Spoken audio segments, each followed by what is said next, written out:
Hello dears, welcome back to തൻ്റെ kitchen recipes. ഇന്ന് ഞാൻ നിങ്ങൾക്ക് ഷെയർ ചെയ്യുന്നത് ഒരു വളരെ ഹെൽത്തി ആയിട്ടുള്ള ഒരു പായസമാണ്. നമ്മൾ ചെറുപയർ പരിപ്പ് പായസം ഉണ്ടാക്കും അല്ലേ. അപ്പോൾ ചെറുപയറിൻ്റെ ഗുണങ്ങളെല്ലാം അടങ്ങിയ തോട് കളഞ്ഞിട്ടാണ് നമ്മൾ പായസം ഉണ്ടാക്കുന്നത്. അപ്പോൾ ചെറുപയർ മുഴുവനോടെ ചേർത്ത് പായസം ഉണ്ടാക്കിയാലോ നമുക്ക് ചെറുപയറിൻ്റെ എല്ലാ വിറ്റമിൻസും മിനറൽസും എല്ലാം നമുക്ക് ആ പായസത്തിലൂടെ കിട്ടും. പ്രത്യേകിച്ച് ഇപ്പോൾ കർക്കിടക മാസം ആയതുകൊണ്ട് ചെറുപയർ കറി വെച്ചും പിന്നെ കഞ്ഞിയിലൊക്കെ ചേർത്തൊക്കെ കഴിക്കുന്നത് വളരെ നല്ലതാണ്. ശരീരത്തിന് വളരെ ഗുണമുള്ള ഒരു പയറാണ്. പയർ വർഗ്ഗത്തിൽ ഏറ്റവും നല്ലത് ചെറുപയറാണ്. അപ്പോൾ ഇതുപോലൊരു പായസം ഉണ്ടാക്കി നിങ്ങൾ കഴിച്ചു നോക്കൂ. വളരെ ടേസ്റ്റുമാണ്, ഹെൽത്തിയുമാണ്. കുട്ടികളൊക്കെ വളരെ ഇഷ്ടത്തോടെ കഴിക്കുകയും ചെയ്യും. അപ്പോൾ ഇത് എങ്ങനെയാണ് ഉണ്ടാക്കുന്നതെന്ന് നമുക്ക് നോക്കാം. ഞാനിവിടെ 1 കപ്പ് ചെറുപയർ എടുത്തിട്ടുണ്ട്. അതുപോലെ തന്നെ സെയിം കപ്പിൽ 1 കപ്പ് ഇഡ്ഡലി റൈസാണ് എടുത്തിരിക്കുന്നത്, പച്ചരി. നിങ്ങൾക്ക് ഇഷ്ടമുള്ള പച്ചരി ഉപയോഗിക്കാം കേട്ടോ. പിന്നെ ഇത് രണ്ടും നന്നായിട്ട് കഴുകിയിട്ട് രണ്ടും ഒരുമിച്ച് കുക്കറിലിട്ടിട്ട് 5 കപ്പ് വെള്ളം ചേർത്ത് 1 വിസിൽ വരുമ്പോൾ തന്നെ ഓഫ് ചെയ്തിട്ട് സ്റ്റീം കളഞ്ഞിട്ട് എടുക്കണം. സ്റ്റീം പോയതിന് ശേഷം എടുക്കണം. അപ്പോൾ ഞാനിവിടെ ഒരു പാൻ വെച്ചിട്ടുണ്ട്. ഞാൻ പയറും പച്ചരിയും നന്നായിട്ട് കുക്കറിൽ വേവിച്ചെടുത്തിട്ടുണ്ട്. 1 വിസിൽ വന്നതിന് ശേഷം ഞാൻ ഓഫ് ചെയ്തിട്ട് സ്റ്റീമെല്ലാം പോയതിന് ശേഷം എടുത്തതാണ്. അത്രയും നേരം വെയിറ്റ് ചെയ്തു. അപ്പോൾ ഇതുപോലെ നന്നായിട്ട് ഡ്രൈ ആയിട്ടാണ് കിട്ടിയിരിക്കുന്നത്. 5 കപ്പ് വെള്ളം ചേർത്ത് 1 കപ്പ് പച്ചരിക്കും 1 കപ്പ് പയറിനും. അപ്പം നമുക്ക് പായസത്തിനുള്ള കുക്കിംഗ് പ്രോസസ്സ് തുടങ്ങാം. ഞാനൊരു പാൻ വെച്ചിട്ടുണ്ട്, ചുവട് കട്ടിയുള്ള നോൺ സ്റ്റിക്ക് പാനാണ് എടുത്തിരിക്കുന്നത്. അതിലേക്ക് 2 ടേബിൾ സ്പൂൺ ഗീ ചേർത്ത് കൊടുത്തിട്ടുണ്ട്.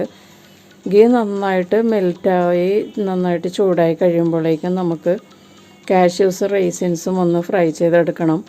അപ്പോൾ ആദ്യം ഞാനിതിലേക്ക് കുറച്ച് കാഷ്യൂസാണ് ചേർത്തിരിക്കുന്നത്.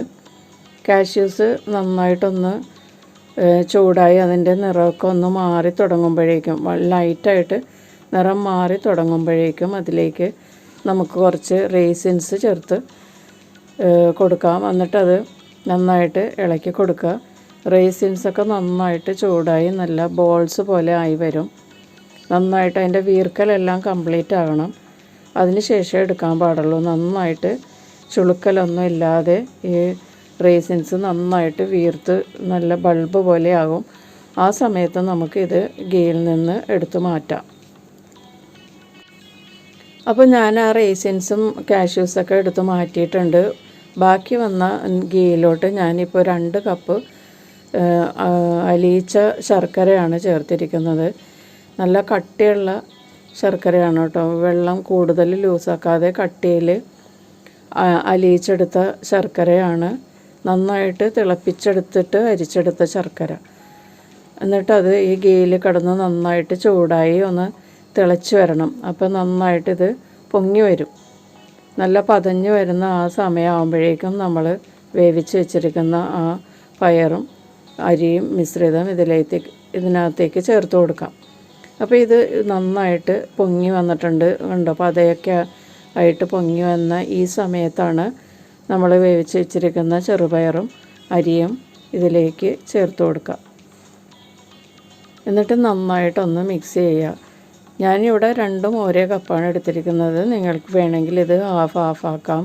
2ഉം കൂടി 1 കപ്പിലായിട്ട് എടുക്കാം. അപ്പോൾ അതനുസരിച്ച് ശർക്കരപ്പാനി 1 കപ്പ് ചേർത്താൽ മതിയാകും. ഞാനിപ്പോൾ 2 കപ്പാണ് ശർക്കരപ്പാനി ചേർത്തിരിക്കുന്നത്. പിന്നെ നിങ്ങൾക്ക് കുറച്ചുകൂടി മധുരം വേണമെങ്കിൽ 1 കപ്പ് ശർക്കരയും കൂടി ശർക്കരപ്പാനിയും കൂടി ചേർക്കാവുന്നതാണ്. പിന്നെ ശർക്കരക്ക് ഉപ്പുണ്ടോ എന്നൊക്കെ നോക്കണം കേട്ടോ. അതിന് ശേഷമേ ഇതിലേക്ക് ഉപ്പ് ചേർക്കാൻ പാടുള്ളൂ. ഈ ശർക്കരപ്പാനിയുമായിട്ട് ഇത് നന്നായിട്ട് ഈ അരിയും ചെറുപയറും കൂടി നന്നായിട്ട് വേവിച്ചത് നന്നായിട്ട് ശർക്കരയുമായിട്ട് നന്നായിട്ട് കുക്കായിട്ട് നല്ല കട്ടിയാകും. ആ സമയത്ത് നമുക്ക് ഇതിൻ്റെ ടേസ്റ്റ് നോക്കിയിട്ട് ഉപ്പ് പോരെങ്കിൽ ചേർത്ത് കൊടുക്കാം. ഞാനിപ്പോൾ കുറച്ച് ഉപ്പ് ചേർത്തിട്ടുണ്ട്. ഉപ്പ് കുറച്ച് പോരെന്ന് തോന്നിയത് കൊണ്ടാണ് ഉപ്പ് ചേർത്തത്. ഇത് നല്ല കട്ടിയായിട്ടുണ്ട്. നമ്മുടെ ശർക്കരയും ഈ അരി പയർ മിശ്രിതവും കൂടി നന്നായിട്ട് കട്ടിയായിട്ടുണ്ട്. അപ്പോൾ അതിലേക്ക് നമുക്ക് തേങ്ങാപ്പാൽ ചേർത്ത് കൊടുത്ത് ഡൈല്യൂട്ട് ചെയ്തെടുക്കണം. തേങ്ങാപ്പാൽ നമ്മളുടെ പായസത്തിൻ്റെ ലൂസ് അനുസരിച്ച് ചേർക്കണം. അപ്പോൾ ഞാനിവിടെ കുറച്ച് കൂടുതൽ തേങ്ങാപ്പാൽ പിഴിഞ്ഞ് വെച്ചിട്ടുണ്ട്. എന്നിട്ട് ഒരു 4 കപ്പ് ഞാൻ ഈ ബൗളിലേക്ക് അളന്നെടുത്തതാണ്. സെയിം ബൗളാണ് കേട്ടോ, നമ്മൾ അരിയും പയറും എടുത്തില്ല. ആ ബൗളിന് 4 കപ്പ് ഞാൻ അളന്നെടുത്തിട്ട് ഞാൻ ഒരു വലിയൊരു ബൗളിലേക്ക് ഇട്ടിട്ടാണ് ഇപ്പോൾ ഇതിലേക്ക് ചേർത്ത് കൊടുക്കുന്നത്. കുറേശ്ശെ പാൽ ചേർത്ത് നന്നായിട്ട് ഡൈല്യൂട്ട് ചെയ്യുക. അപ്പോൾ ബാറ്റർ നന്നായിട്ട് അയഞ്ഞ് വരും തേങ്ങാപ്പാൽ ചേർക്കുമ്പോൾ. പിന്നെ നമുക്ക് ആവശ്യത്തിനുള്ള ലൂസ് ആകുന്നത് വരെ തേങ്ങാപ്പാൽ ചേർത്ത് കൊടുക്കുക. അപ്പോൾ ഞാനിപ്പോൾ തേങ്ങാപ്പാൽ 4 കപ്പ് എടുത്തത് 4 കപ്പും ചേർത്തിട്ടുണ്ട്. എന്നിട്ട് നന്നായിട്ട് മിക്സ് ചെയ്യുക. മിക്സ് ചെയ്തതിന് ശേഷം നോക്കുക, ഇത് നമ്മളുടെ ആവശ്യത്തിനുള്ള ലൂസായിട്ടുണ്ടെങ്കിൽ ഇത് തിളക്കുമ്പോഴേക്കും നമുക്കിത് സെർവ് ചെയ്യാവുന്നതാണ്. അതേസമയം കുറച്ചുകൂടി ലൂസാവണമെന്നുണ്ടെങ്കിൽ നമുക്ക് കുറച്ചുകൂടി തേങ്ങാപ്പാൽ ചേർക്കാം. ഇതിപ്പോൾ കുറച്ച് തിക്കാണ്, അതുകൊണ്ട് ഞാൻ കുറച്ചുകൂടി തേങ്ങാപ്പാൽ 1 കപ്പും കൂടി ചേർക്കുന്നുണ്ട്. സെയിം കപ്പിന് തന്നെയാണ്. അപ്പോൾ ടോട്ടലി 5 കപ്പ് തേങ്ങാപ്പാൽ ഞാനിപ്പോൾ ഇതിലേക്ക് ചേർത്തിട്ടുണ്ട്. ഇതിലേക്ക് ഇനി 1/2 ടീസ്പൂൺ ഏലക്കാപ്പൊടി ചേർത്തിട്ട് നന്നായിട്ടൊന്ന് മിക്സ് ചെയ്ത് കൊടുക്കുക. പിന്നെ തേങ്ങാപ്പാൽ ഉപയോഗിക്കാൻ ബുദ്ധിമുട്ടുള്ളവർക്ക് പശുവിൻ പാലാണെങ്കിലും ചേർക്കാം. തേങ്ങാപ്പാലാണ് നല്ല ടേസ്റ്റ്. അപ്പോൾ തേങ്ങാപ്പാലിൽ തന്നെ എല്ലാവരും ചെയ്യാൻ നോക്കുക.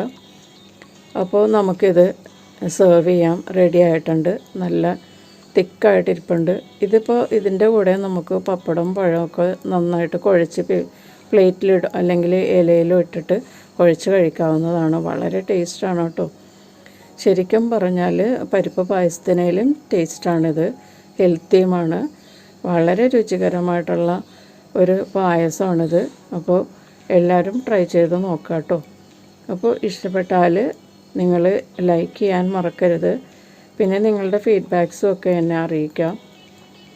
എൻ്റെ വേറൊരു ചാനലുള്ളതും നിങ്ങളത് സപ്പോർട്ട് ചെയ്യുക, കാണുക. അതിനകത്തുള്ള വീഡിയോസും നിങ്ങൾ ട്രൈ ചെയ്ത് നോക്കുക. അപ്പോൾ വീണ്ടും നല്ലൊരു റെസിപ്പിയുമായിട്ട് കാണാം.